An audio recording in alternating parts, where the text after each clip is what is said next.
Okay, so we are in Sanhedrin, page 16a, I believe.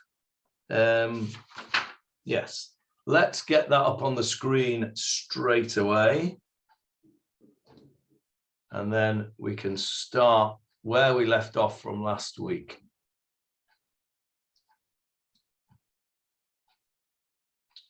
Okay.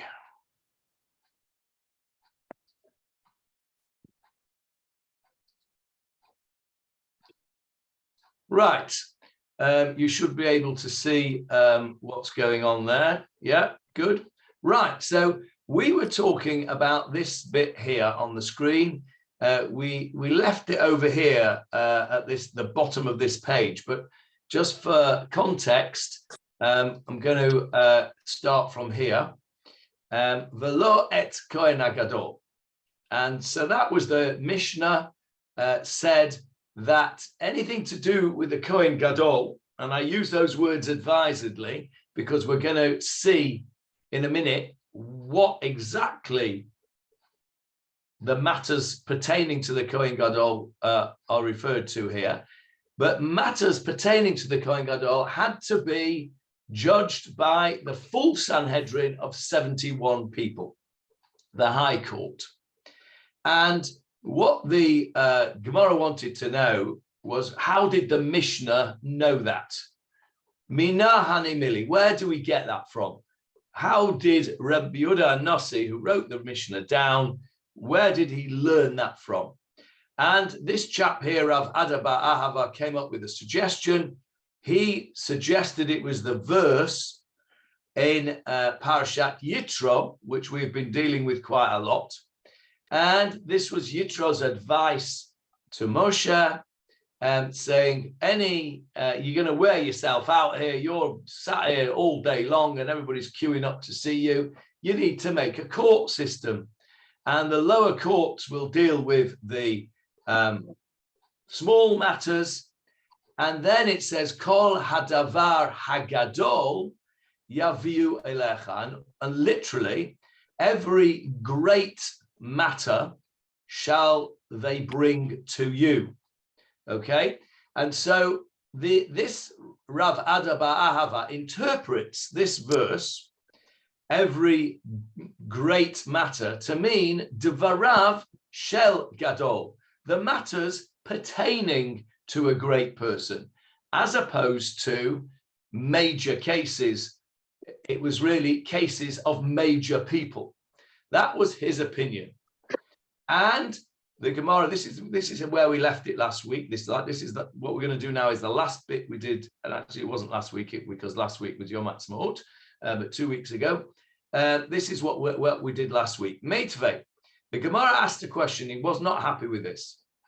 Davar Gadol, when it says a great matter, what it means is Davar Kasher. The difficult cases were brought to Moshe. Ata omer davar kasher, o eino ela dvarav shel gadol. So, are you saying, says the Gemarah, that when it says davar gadol, it means the matters of a great person as opposed to difficult matters? But it can't be, says the Gemarah, because later on in the pasuk, it says explicitly what actually happened was et hadavar hakasheh yaviun el Moshe. Later on in the parasha, it says, and you know what? Moshe followed Yitro's advice, and all the small things were dealt with by the lower courts, and the hard matters, kasheh, et hadavar hakasheh, the difficult cases, they were brought to Moshe. QED, says the Gemarah, Hare davar kasher amor. So therefore, when it said Yitro's advice was to bring the davar hagadol, the great matters, what it meant was the difficult cases. So, says the Gemarah to Rav Ada bar Ahava, why do you say that this davar hagadol, this great matter, is not the difficult cases, but it's the cases of a great person, i.e. the i.e. the cases of the Kohen Gadol. So that's the question of the Gemara against Rav Ada bar Ahava, because the idea is that what actually happened was that the difficult cases were judged by Moshe. And we know that Moshe followed Yitro's advice. Therefore, Yitro's advice must have been for Moshe to deal with the difficult matters. And therefore, when it said that Davar HaGadol, it meant difficult matters and not the matters of the Kohen Gadol. So the Gemara is not happy with Rav Ada bar Ahava's position. And that's where we left it last time. And now we're going to see Rav Ada bar Ahava's response. And so we're on page 84 if you are in the Steinsaltz.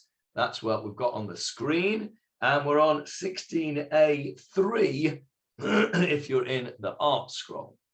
And so Rav Ada bar Ahava comes back and says, Huda Amar ki hai Tana. He says, I've got a support for my position. There is a Tana. There is another Mishnah personality, a Tana. A Tana has got more power, as it were, than an Amorah. There's another Tana that agrees with me. How do I know that? The Tanya, we have learnt in a Breita. Okay, as you know, the Breita are the bits that never made it into the final version of the Mishnah, but they still have very significant influence. We described it as those bits that were left on the cutting room floor, but they're still of great importance. And this Breita says exactly what Rav Ada bar Ahava is saying. So basically what Rav Ada bar Ahava is now saying is, hey, hang on a minute, I didn't make this up. I've got support from a Breita. Here's the Breita. Davar Gadol, when the Pasuk said this great matter, Dvarav shel Gadol. It's referring to the matters of the great person. Exactly the same opinion as Rav Ada bar Ahava said. So he's saying, I've got support for my position. And then the Breita goes on, Ata omer Dvarav shel Gadol, o eino ela davar kasher. We bring the same question, but hang on a minute. Surely it means a difficult matter. Kashuhu omer hadavar kasher. Hare davar kasher amor. Exactly what we're saying previously. Hama ani makayem davar gadol. So the Gemara, the Breita uses the question of the Gemara against the Gemara. The question of the Gemara was, how can you say that Davar HaGadol, the great matter, means anything else other than a difficult matter? Because that is in effect what happened. And so it goes on to say, V'hai Tana, the Gemara questions this Breita. Trei kra'i lamali. Why do I need both? Why do I need to be told that Yitro told Moshe X, and then we're told Moshe did X? The Torah does not waste words. Why don't we just say, Yitro said, make a court system, get the people to judge the small cases, you do the difficult cases, and then the Torah should say, V'kein asa Moshe, and so Moshe did. But it doesn't. The Torah goes out of its way to actually say, you know what? That's exactly what he did. Moshe did this, the people did that, and the hard cases were brought to Moshe. So the question of the Gemara at this point is, why do I need both bits? So the answer is, Chad l'tzava'a ba'alma, v'chad la'asiyah v'idach. Do I need two verses? One to tell me that it was that was his advice, and one to tell me that he did it. It's the same thing. The they're not happy with that. Im Kain, if so, if that's the case, well, this is the question that we've all had, isn't it? Im Kain lichtov o gadol gadol o kasher kasher. If it was purely Moshe doing exactly what Yitro said, then the verses should be consistent. The first verse should have said davar gadol, and the second verse should have said davar gadol, or the first verse should have said davar kasher, a difficult matter, and the second verse should have said davar kasher, a difficult matter. But it doesn't. The first one says, when Yitro is commanding it, it uses the expression davar gadol. And when we're told that Moshe did it, we are told davar kasher. So the question is, why? It's not consistent. There must be a reason why they changed the verses. So you can see that the Gemarah is actually turning the question back on itself, if you like. And the answer is, Shma mina tarte. Yeah, you're right. That's a very good question. It should have been consistent. It should have either both said gadol or both said kasher. The fact that it says in the first bit, Yitro said, you, Moshe, will judge the davar gadol. And then it says Moshe did judge the davar kasher. The fact that it uses two different expressions is a proof, says this Gemarah, that actually they've got two different meanings. Davar gadol means the davar shel gadol, the matters of a great person, i.e. the Kohen Gadol. And the kasher means what it says, the difficult matters. So according to this Gemarah, one sec, Julia, I'll come to your question. I can't hear you. Sorry, I lost the last... Can everybody else hear me? Yeah. Oh, yes. No, it just went for a minute. Okay, I'll just go back and say what I said again then. So the Gemarah's turned its question on its head.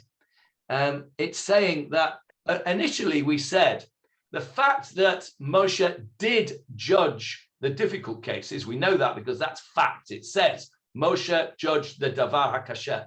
The fact that he did judge the difficult cases means that the advice of Yitro was to judge the difficult cases, and he just used a different expression. He used davar gadol instead of kasher. The Gemarah says, no, that can't be, because if that was the advice of Yitro, he would have used the same word. The Torah would have used the same word. Either it would have used the word gadol twice or kasher twice. But the fact that it uses gadol in the beginning and kasher at the end means that there must be two different things going on. And the Gemarah says, what must it be? Well, it must be that actually the advice of Yitro was for Moshe to judge the matters of a great person, davar shel gadol. But what Moshe did in addition to that was he also judged the davar kasher, the difficult cases. So the bottom line of this Gemarah is that the interpretation of the psukim goes like this. Yitro says to Moshe, you're going to wear yourself out here. You need to have some help here. You get all the cases of the regular people to be judged by this court system. And only the cases of the real knackers, the Kohen Gadol, the leaders of the tribes, whoever they are, the Gedolim, you'll deal with those cases. And there won't be that many of those. So you'll have a nice, easy life, and the people will be judging themselves, and you'll not get too involved with it. Moshe says that's a great idea. But in addition to that, he took upon himself to judge the davar hakasher, the difficult cases. Now, one of the explanations that are given in the Mefarshim for this is that Yitro said to Moshe, you are the big chief here, you're the king effectively. You should only be bothering yourself with important people. You shouldn't be bothering yourself with unimportant people. That can be done by the lower courts. Okay, davar gadol, a matter of a great person. Moshe, of course, being a humble person, says that, hang on a minute, this is not the case. My job is not to discriminate, that's not the word, to differentiate. My job is not to differentiate between knackers and non-knackers. My job is to deal with the cases that are too difficult for the lower courts to deal with. And so Moshe, being somebody who did not look for kavod and did not reckon honor, and therefore would not be impressed with the idea that he would deal with the knackers and that everybody else would have to deal with the lower courts. He said, no, what I'm going to do is I'm going to judge the davar hakasher. So there are mefarshim that look and notice the difference in expression and actually use it as a praise for Moshe, for saying that Moshe was not interested in how fancy the person was and how high up the social ladder the litigants were. It was the difficulty of the case, which was the most important issue. And if it was a case that was able to be judged by a lower court, even if it was a Kohen Gadol, then they could deal with it. It was a straightforward, simple case. Doesn't matter who the litigants are, they can deal with it. If it's a complicated case, even if the litigants are street cleaners, doesn't matter. If it's a difficult case, I, Moshe Rabbeinu, will deal with it because that's my role. And I don't differentiate between great people, so-called, and so-called ordinary people. So that's another way to look at these psukim. The Gemarah here, the maskana, the bottom line of the Gemarah, seems to be saying that actually Moshe did both. Moshe dealt with the matters of the Kohen Gadol, and he also dealt with the matters of the difficult matters.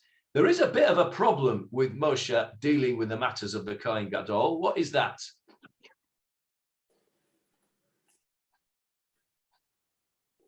It's his brother. It's his brother. He's got a conflict of interest, hasn't he? How is he going to deal with the matters of the Kohen Gadol when the Kohen Gadol is either his brother or in the last part of his life, his nephew? So that's a little bit difficult to understand.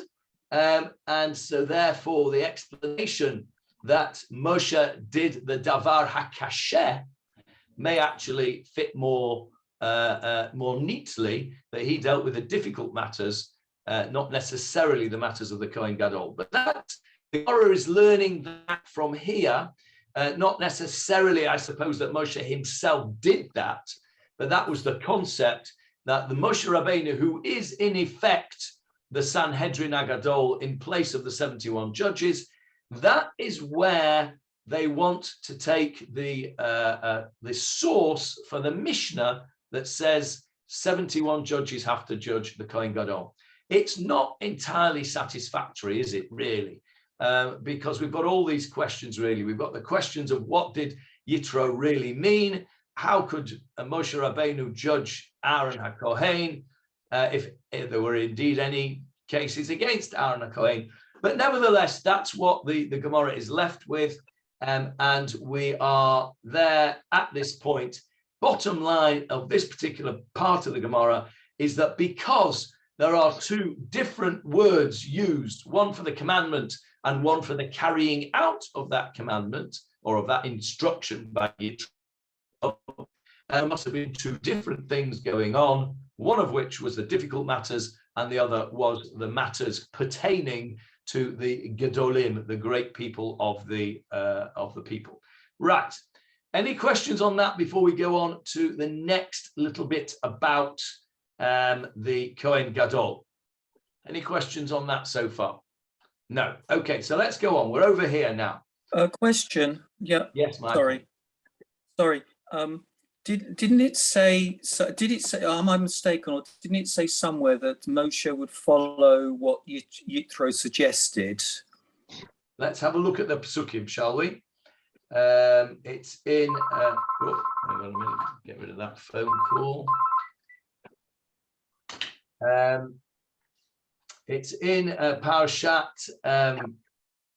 Yitro, obviously. Let's go and have a look. Let me unshare this screen and I'll share the Yitro screen. Let me just get it up. Hang on.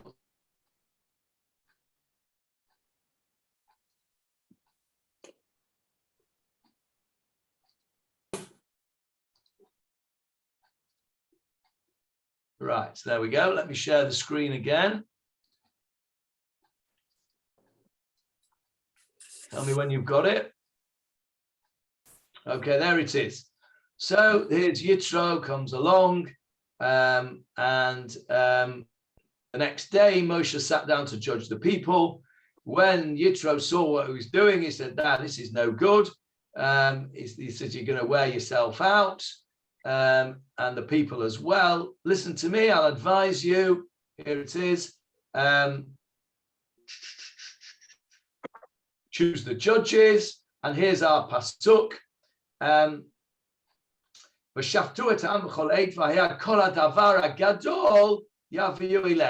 All the major matters translated over here, they shall bring to you.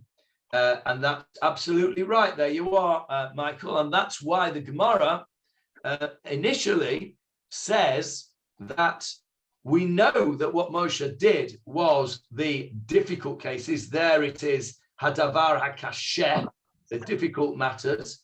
But before that, you are quite right, Michael. There it is, verse 24. Moses obeyed his father-in-law and he did all that he said, which is why the Gemara ends up with saying that he did both. He did the davar hagadol, interpreted as the matters of the great person, i.e. the Kohen Gadol, and in addition to that, he did the difficult cases as well. So that would mean that he did all that Moshe's father-in-law told him Moshe did, plus he also did the difficult cases as well. So you're quite right. You remembered that perfectly correctly. And then once he'd done his bit, vayelech lo et arzo, off he went. Moshe Yitro went off back to his land. That's another story for another day. Okay, so let's go back to the Gemara. Any other questions on that before we go back to the Gemara? Okay, so let's get back onto the Gemara. There it is. So now the question is like this. Here, Rabbi Elazar comes along and he says, hang on a minute. The Mishnah says that matters pertaining to the Kohen Gadol require the 71 judge court, the Sanhedrin Agadol. But his question is, what specifically regarding the Kohen Gadol do we need to judge him on with the 71 judges? Is it everything to do with the Kohen Gadol? In other words, if he gets caught shoplifting from Woolworths, does he have to go before the Supreme Court, or can he be judged in the magistrate's court as a normal person would? Is it everything to do with the Kohen Gadol, or is it only specific matters to do with the Kohen Gadol, namely, most likely, capital cases, because we know that capital cases normally are judged by how many judges? 23, correct, Julia? And here we're saying 71. Or is it everything to do with the Kohen Gadol? That's a question that Rabbi Elazar is going to come and ask us. Let's have a look at what the words inside the Gemara. Ba'e Rabbi Elazar. Rabbi Elazar questioned. You see the word ba'e. See the word, what's the modern Hebrew word there that we are used to seeing? What does that word remind you of?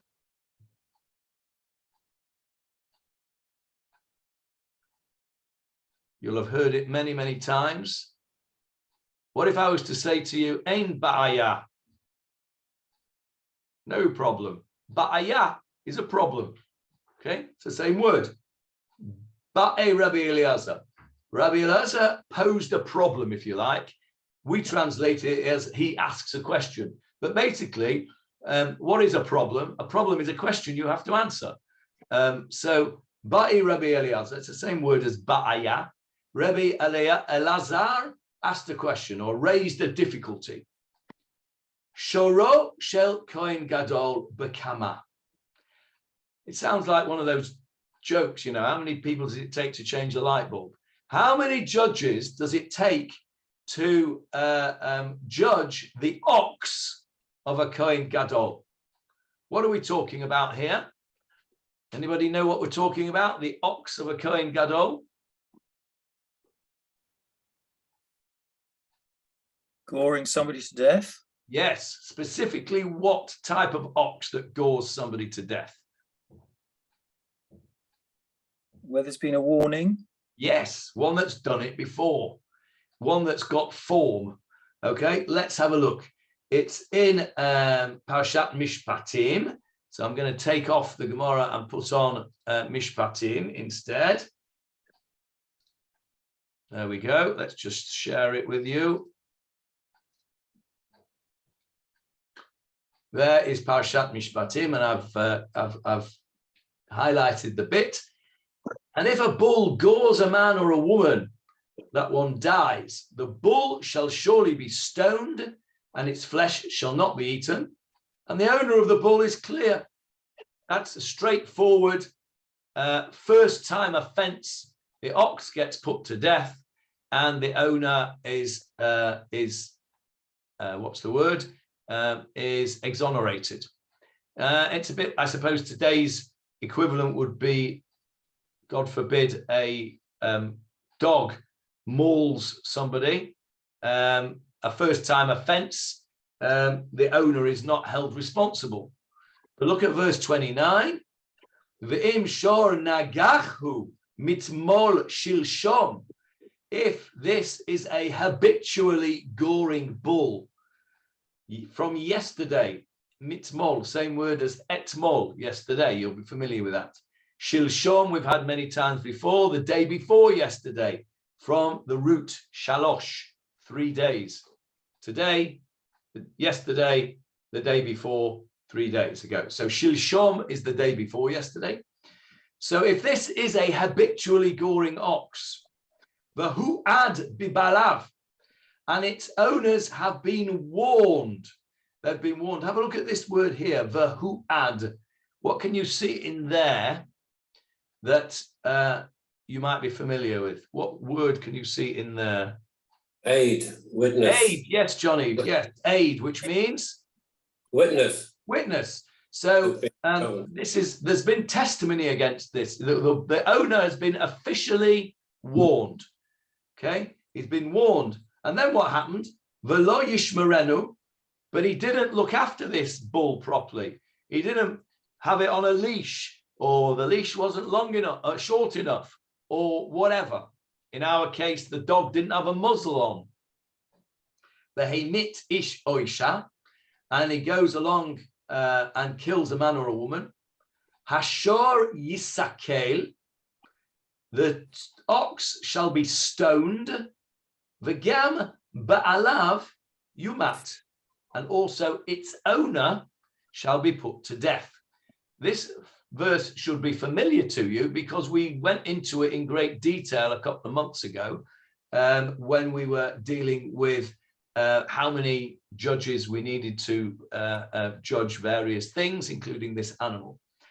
So we know that a goring ox has to be judged by a court of how many people? From our previous learning in the Gemarah, how many people? 23. 23, yes, right, correct, Michael, I read your lips. 23 judges judge this bull. Now, the question of the Gemarah Let me go back to the Gemarah for you. Sorry that we have to flip back and forth, but I don't know any other way to do it. The Gemarah's question, or Rabbi Elazar's question, is what about an ox of a Kohen Gadol? We have just said that a Kohen Gadol's matters have to be judged by 71. So the question's a good question, isn't it? What about the ox of a Kohen Gadol? Does the fact that an ox is normally judged by 23 people, is that overridden by our Mishnah that says a Kohen Gadol is judged by 71? In other words, Rabbi Elazar wants to know whether the matters pertaining to a Kohen Gadol, not himself personally, i.e. he's not accused of doing a particular crime, but his animal, his ox, does that get judged by the regular 23, or does that fall under the category of the things that the 71 have to judge because it belongs to a Kohen Gadol? I think that's a very good question. Let's have a look at the answer that the Gemarah gives. First of all, it actually defines the question a little bit more for us. And it says, Lemitat ba'alim didei medaminan lei. Do we compare? This word here, medaminan, means to compare. What modern Hebrew word do you see in there? It's a domer, to be Yes, like. very good, Avril. What does domer mean? To be like, resemble. To be like. If somebody says to you that your daughter doma lach means that she looks like you. She compares to you. She's similar to you. Where do we see that? Umi dome lach, Johnny? Thinking. You've said it this morning already. Yeah. I missed a bit out this morning because of the share the other night. You won't have missed this out. Okay.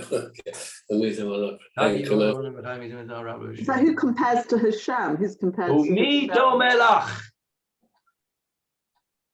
It's in the Shmona Esra, right at the beginning. Yeah. Of the Shmona Esra. Okay, in the bracha of Mechaya. Umido melach, melech mei mitu mechaya. Correct. So you have said it this morning, Johnny. Yes. Am I right? Yes, I didn't miss that one out. No, you wouldn't have missed that bit out. Okay. So umi do melach, and what does that mean? It means who is similar to you, Hashem. Yeah. To whom can we compare you, Hashem? The answer: no one. Okay. So umi do melach. This is the same word. Medaminan. Lemitat ba'alim didei medaminan lei. Do we compare to a trial? This is a good translation here in the Steinsaltz. Do we compare it to a trial that could result in the death of its owner, i.e. the high priest, the Kohen Gadol, which would have to be judged by 71 judges? In other words, do we say that because the verse put it all together and said the Shor Yisakel, the ox will be stoned, v'gam ba'alav yumat, and also its owner will be put to death? Do we lump that together and say, well, the owner's going to be put to death. This particular owner is a Kohen Gadol, so he needs 71 judges to be put to death. Therefore, the ox must also need 71 judges because it's all in the same pasuk. Or Dilma limitat ba'alim da'alma medaminan lei. Or maybe Dilma means perhaps we compare it to the death of not the owner of this ox, but ba'alim da'alma. What word can you see in there? Alma. Olam. Good. And what does that mean? Means everybody. Yeah, the world of everybody else. Maybe we don't compare the death of this ox to its specific owner, that maybe this trial is connected with the trial of a regular owner of an ox. That's the question. That's the question. Does the ox of a Kohen Gadol get special treatment, as it were, in terms of how many judges are required because he is owned by a Kohen Gadol? Because we've said in our Mishnah that Kohen Gadol gets judged by 71. Does that include his ox? This is the question of Rabbi Elazar. Because there's a pasuk that says, V'gam be'alav yumat, also its owner, it lumps them together. Or do we say, no, don't get hung up on that word V'gam. An ox is an ox is an ox, doesn't matter who owns it, whether it's a Kohen Gadol or anybody else. An ox is judged by 23 people, whoever it's owned by. That's the question that Rabbi Elazar asks at this point. Okay, a good question, I think. Amar Abaye. Abaye says the following. Midaka miba'ai le shoro. He doesn't answer the question, by the way. But what Abaye says is he makes an observation. And he says, since midaka, since miba'aya, see the ba'aya again, that word? Since miba'aya le shoro.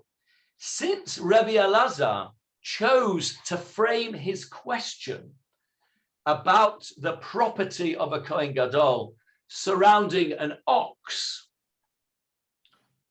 miklal, from here we can infer, miklal, from, you know what a klal is? Klal is a generalization from the word kol, everything. We can infer de mammono. What's mammon? Money. Money. That matters to do with mammono, his money, meaning the Kohen Gadol's money. Pshita le. It was obvious to him. What was obvious to him? What was obvious to Rabbi Elazar? Abaye says, basically what Abaye is asking is, why did Rabbi Elazar ask a question about the Kohen Gadol's ox? Why didn't he ask a question about the Kohen Gadol's monetary cases?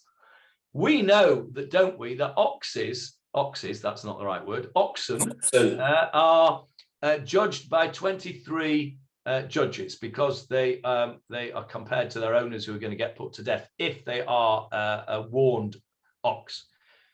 Now, we also know, don't we, that monetary matters, I'm going to ask Julia this question because it's her favorite part of the Gemara.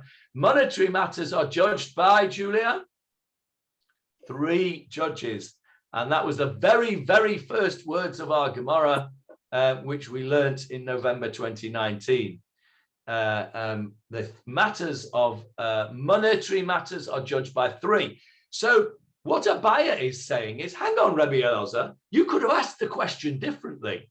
You could have asked the question, instead of asking how many judges an ox of a Kohen Gadol are required, you could have said, how many judges are required to judge a monetary matter of the Kohen Gadol?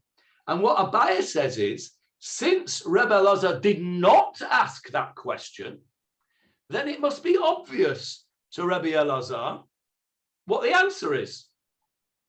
And the answer is, how many judges does a monetary case of a Kohen Gadol need? 3. That is, in other words, makes no difference whether it's a Kohen Gadol or anybody else as far as monetary matters are concerned. That is Abaye's inference from the question of Rabbi Elazar. I think that's really quite sharp. And it's that kind of sharp inference, I think, that makes the Gemara so beautiful to learn. Abaye is not, he's not even looking at the question itself. He's saying, oh, hang on a minute, that's an interesting question. I wonder why he didn't ask it about money. Well, it must be obvious to him then. He didn't ask it about money because he knows the answer. It must be 3. And so the Gemara says, Pshita, That's obvious. Why would you think anything else, says the Gemara. Mahu de tema. What mahu de tema? What would you say, literally? In other words, what else would you say? It's obvious. Why would you? The Gemara is not impressed with Abaya's question, if you like. If you like, I'm impressed with Abaya's question. I thought that was a great inference. The Gemara says, that's obvious. Everybody knows that. You don't need to point that out, Abaya. That's not such a clever thing. Hoil v'katav. Since the pasuk, and we're back to our famous pasuk in Parashat Yitro now. Since the pasuk said, Kol hadavar hagadol, and every great matter, Kol devarav shel gadol, kamash malon. I might have thought that it means, what's that word kol mean? Everything. Oh. Everything, every matter pertaining to a great person, i.e. the Kohen Gadol. You might have thought that since the pasuk uses the word kol devarav shel gadol, every matter to do with a Kohen Gadol, to do with a great person, whether it is a capital case or it involves him shoplifting from Woolies, or he owes somebody tuppence halfpenny, doesn't matter. Any matter to do with the Kohen Gadol has to be done by Moshe Rabbeinu, and then going forward has to be done by the 71 judges. That's what you might have thought from the word kol in that pasuk. Kamash malon. So Abaya, that's why Abaya had to teach us this lesson, because some Dumbo like Lieberman might come along and say, Kol davarav. Well, that means everything. Everything is everything. Says Abaya, no, don't be daft. The fact that Rabbi Elazar asked about an ox is a proof that kol does not mean kol in the true sense of the word here. What it means is only those matters pertaining to capital cases.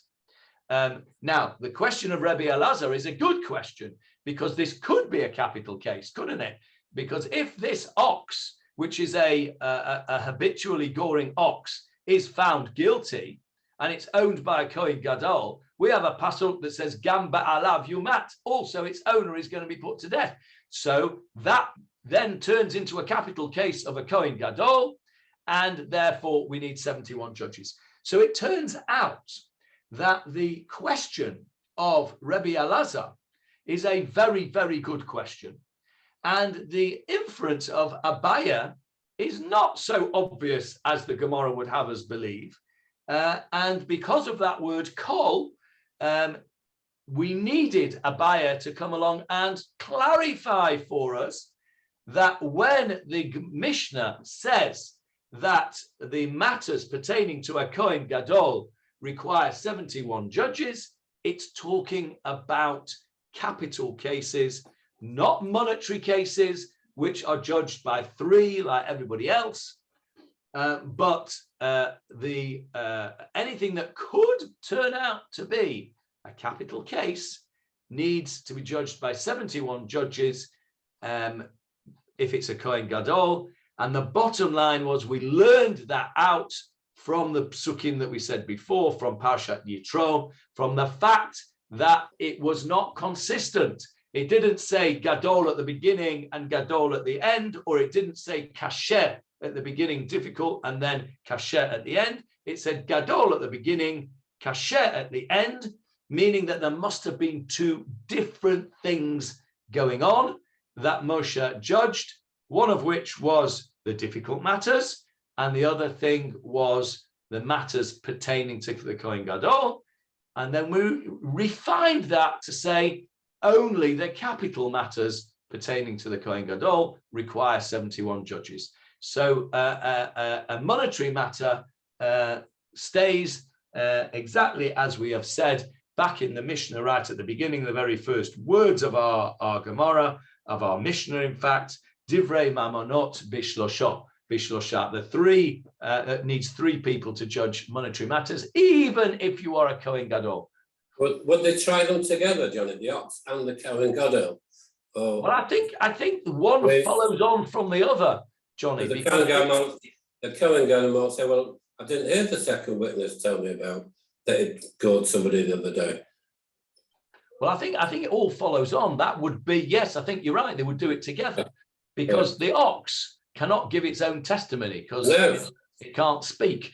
So the owner of the ox would be the one who would be cross-examined, and then the court, whether it's 23 in the case of a regular person or 71 in the case of a Kohen Gadol, they would make their decision as to whether this ox did two things. Number one, did it kill a person?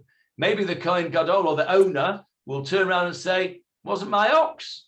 I put you to strict proof that it was my ox. Maybe it was Yena's ox, right? Where's the DNA evidence?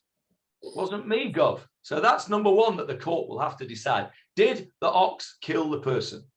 Number two, was it an ox which had form? And you could, the Kohen Gadol or the owner may say, no, that warning that you told me about, that was a different ox. That was his twin brother, right? I've got another ox that looks exactly the same as this ox. He's an identical twin. And he was the one that was the warned ox. This ox is a good boy. And it was just, this is his first offense. So it shouldn't get put, I shouldn't get put to death. The ox will get put to death, but I should be allowed out because I am not the owner of a habitually goring ox. So, you might think that it's a very simple, case, this, did an ox kill a person? Yes. Has he done it before? Yes. Right. Well, that's it. End of case. No, there's lots to talk about. And it's amazing when you're involved, as I am, in the legal world. I'm involved in the medico-legal world, as you know. It's really very enlightening and actually encouraging to see the detail to which the lawyers, the barristers, and the judges go to make sure that they get all the information and all the facts before they come to any kind of decision. It is really not superficial. And this, we're talking here about capital cases here. We're talking about somebody's life. So, yeah, I'm sure you're right, Johnny, that the case would be a joint case because one thing follows on from the other. Bottom line is, if it's proven that this ox killed somebody and he had done it before and the owner had been warned and this ox was not looked after in an appropriate manner, then both the ox and the owner will be put to death. So yes, it must be that it's a sort of, if you like, a joint trial or one thing certainly follows on from the other. So I think that's right. Thank you. Okay, now there ends the matter of the Kohen Gadol and the 71 judges. We're now got the next bit of the Mishnah. So before we go on to the next case in the Mishnah, are there any questions at all about matters pertaining to the Kohen Gadol? I've got a little question again, is that if we go slightly sideways and they talk about judges, that they must judge the rich man or the famous man in the same way as they judge somebody who's very poor, wouldn't that also follow in this case as well? If you move it further on, that why should the Kohen Gadol get special treatment? Shouldn't he be judged normally like everybody else should be? You would think so. And that is exactly why the Mishnah has to come and tell us that. Because it's a bit like what we've said here on the screen. The Gemarah at this point said, that's obvious. Why are you asking me that question? That's obvious.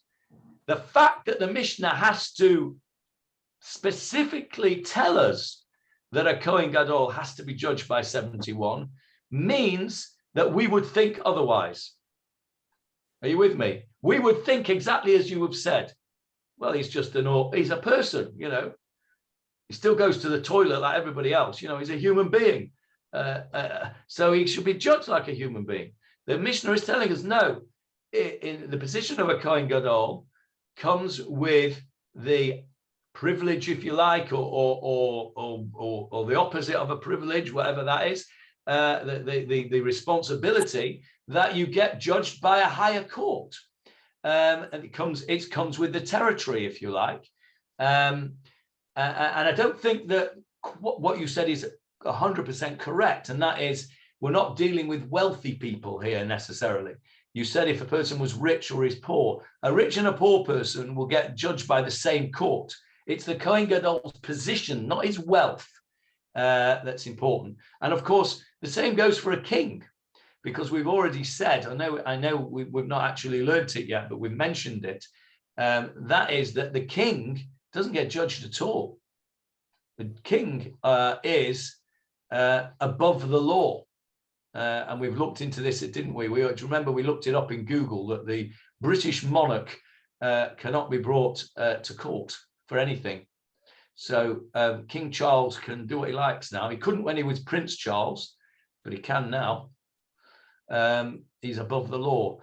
So as a Kohen Gadol, you're not above the law, but you are judged by and the reason, and for exactly the reason that you've said, because we would think that that isn't right. That's why the Mishnah has to tell us that is the halacha. Right. We've got a few more minutes left. So let's begin the next subject. And in order to do that, I'm going to take you back to the Mishnah on page 9, if you're in the Steinsaltz. And it's right at the beginning of the Gemara on page 2a of the Art Scroll or the Vilna, whichever you're in. Let me just get it. There we go. And so what does it say here? This is what we've just done. Ein danin lo et hashevet v'lo navi hasheker v'lo et kohen gadol ela al pi bet din shel shivim ve'echad. That's what we've just finished. The tribe, remember that was the tribe that did idolatry. Navi hasheker, that was the false prophet. We did that a couple of weeks ago. V'lo et kohen gadol, and the kohen gadol, that's what we've spent last couple of weeks on. Ela al pi bet din shel shivim ve'echad. Full stop. Next case. Ve'ein motzi'in lemilchemet harashut ela al pi bet din shel shivim ve'echad. Let's translate the words first of all. Ve'ein motzi'in. We do not. What does motzi'in? Find. No, not quite. Yeah. I mean, yes, it's the same root, but it's not what it means. You've probably said this already this morning if you've had your breakfast. Hamotzi. Yes, hamotzi. What does hamotzi? Hamotzi brings forth. Brings forth or brings out. So ein motzi in. What's Yitziat Mitzrayim? Going out from Egypt. Going out of Egypt. So ein motzi in. We do not bring out. Bring out who? Well, let's have a look. Lemilchemet harishut. We do not bring out something to a milchemet harishut. What's milchama? A war. A war. And what's rishut?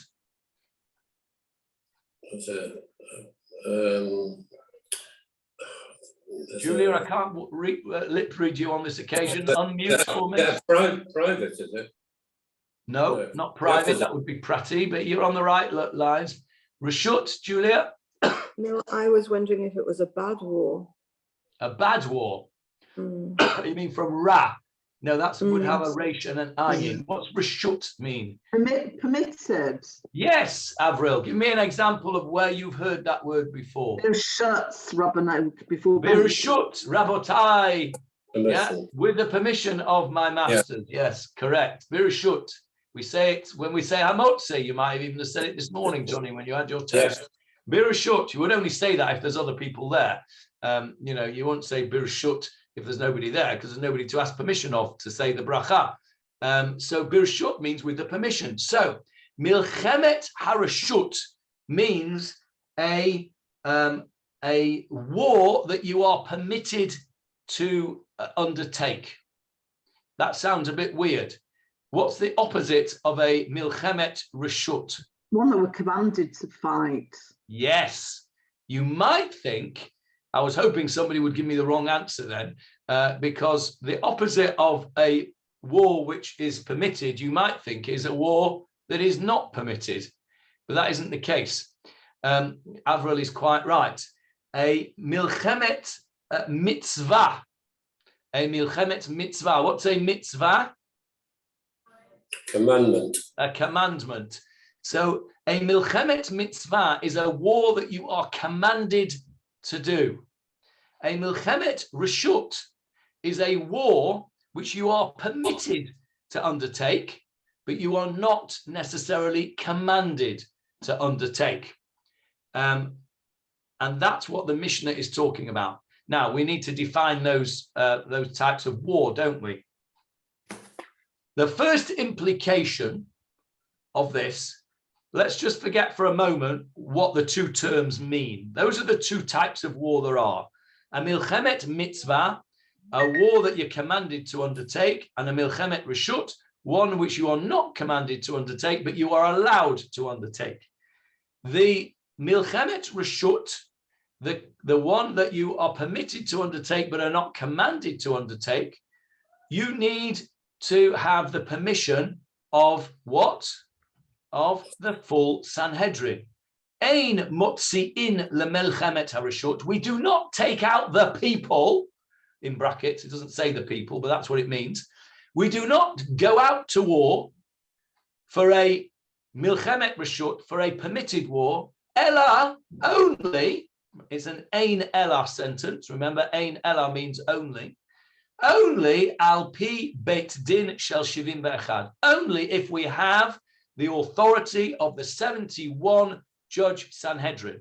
So it's a bit like, if you remember, when in the Iraq war, there was the big debate in Parliament whether the UK could go out to war and join the Americans in the Iraq war. There was a big debate in Parliament, and it was seen that that Iraq war could only begin, only had permission. The Prime Minister only had the permission to take the people into war when he had Parliament's agreement. Yes, Julia. Was it the same in America? I don't know. Let's ask Larry and Sharon. Larry and Sharon, are you with us? No, not with us. Okay, I don't know. I don't know whether the executive power of the president extends to going to war without asking either the Senate or the House. I don't know, but we do know, don't we, from our experiences in the UK with the Blair government and the Iraq war, and it wasn't a given that he got parliamentary approval. But he wouldn't go out to war, or couldn't go out to war, without parliamentary approval. This here, Gemarah, it's a Mishnah. This Mishnah tells us that for a milchemet reshut, a permitted war, and we'll see next week, we'll go into what the two different types of war are. But for a war of permission, let's call it, a permitted war as opposed to a commanded war, you need the approval of the 71-man Sanhedrin. The implication there is a milchemet mitzvah, you don't need any permission, which makes sense because it's a mitzvah. You don't need the court's permission to fulfill God's word. What they're going to say, God's commanded you to do it, and the Sanhedrin says, no, you can't. So we'll see it's more complicated than that. But that's the basis of where we'll stop here now. It's a fascinating subject, this. We've just really whetted our appetite into this subject, and we'll go into it in more detail in the next couple of weeks. So this is the Mishnah. Who tells them it's a mitzvah? Okay, that's what we're going to decide. We're gonna learn next week what constitutes a war which is a mitzvah, and what constitutes a war which is a permitted war. Well, that was where we will start next week, with the difference between a milchemet reshut and a milchemet mitzvah. And it's a really fascinating subject. So that's the Mishnah that we've just quoted. Let's just go back to our page in the Gemarah to see where it is. It's on page 84 there. And it's at our little S sign here. Ein mutzi'in v'chule, etc. And we're asking our old question. Mina hane mili. How do you know that it requires 71 judges to go out to war if it's a milchemet reshut? We won't get to that probably next week, because I'm probably going to spend most of next week, maybe we will a bit, I don't know. I'm going to spend most of next week going through what constitutes a milchemet reshut, a permitted war, versus a milchemet mitzvah, and applying those principles, once we've gone through them, to the various wars that we are familiar with from modern history. And we'll see it turns out to be a very fascinating subject that the Gemarah is just giving us an indication to here. So watch this space for next week. Any questions on what we've done today? Let's just summarize before we have any questions. We finished off the matters of Kohen Gadol, and we talked about the Gadol and Kasher problem of the two different languages. Rabbi Elazar asked us a question about the ox of a Kohen Gadol. Abaye made a very sharp inference and said, it must be pretty obvious that monetary matters are dealt with in the same way as any monetary matters. And the Gemarah says, well, you're right, but it wasn't that obvious, because I might have thought that word kol over here, kol devarav shel gadol, any matter of a gadol needs 71. I might have thought it needed 71 for anything. And Abaye needed to teach us that. And then finally, we started the issue of the war of a mitzvah war, or a permitted war, and we'll go into that in next week. Any questions on what we've done today or in the last couple of weeks on the Kohen Gadol before we sign off? No, jolly good. Right, well, we'll see you all next week. Thank you. Thanks, Johnny. Bye. That was really good. Thank you. Thank you. Thank you, Johnny.